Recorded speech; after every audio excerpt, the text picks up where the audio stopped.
was probably 8 or 9 years old is when I first started kind of having a real prayer life. I grew up in a good Catholic family, a lot of kids. My parents were very good about not pressuring but encouraging vocations. So I remember when I was 9 years old specifically, being in St. Matthew's Chapel and praying, and it's weird, I don't know what was going through my 9-year-old brain to make me want to pray this specific prayer, but I was asking for a challenge, and I mean, maybe it's just my personality, but I like challenge, I like conquering things. So my 9-year-old brain wanted a challenge, and so I was praying, and I prayed very, very hard for a bunch of months after that for this prayer, and I didn't realize it too many years later. Our Lord actually answered that prayer because when I was 10, my dad was deployed to Iraq for about a year, and I was the oldest male in the house. And not that I was like the breadwinner or anything, but it was pressure on me. My dad was gone. I was a 10-year-old boy,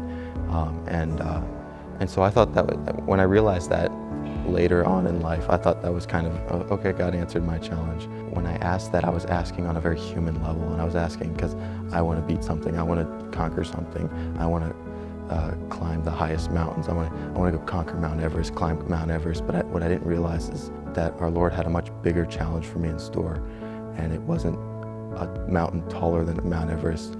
It was a mountain that I simply couldn't climb on my own. He wanted me to climb Mount Calvary, which it's harder to climb because I can't do it on my own. I have to do it with him.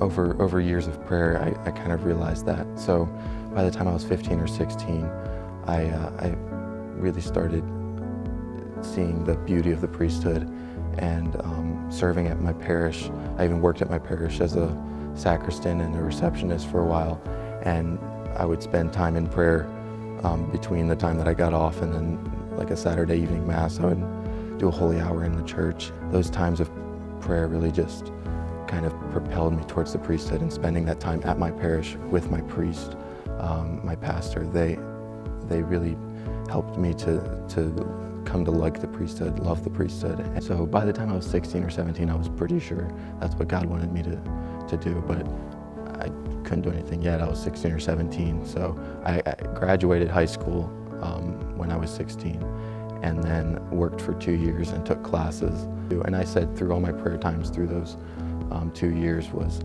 if I still have this desire when it's time, when I can apply, this is from God.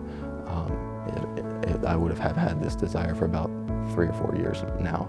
And so I would stop at St. Gabriel's Adoration Chapel on the way home from my classes up in Charlotte, go to Mass when I could. I kept my prayer life really solid and kept myself away from the world as best as I could. And when I was, I guess, 18 is when I decided it's time, God, this is what he wants me to do. And so I applied. During the application process, I had a very hard 4 or 5 months, and I think it was just the devil just really, he didn't want me doing this. It was a lot of stress, but it was another good challenge that our Lord got me through, only to reinsure my vocation and reassure that this seminary right here is what he wants me to be doing right now. And so I think it comes through the prayer time, and it comes through just being attentive to our Lord and the movements of his will inside of you.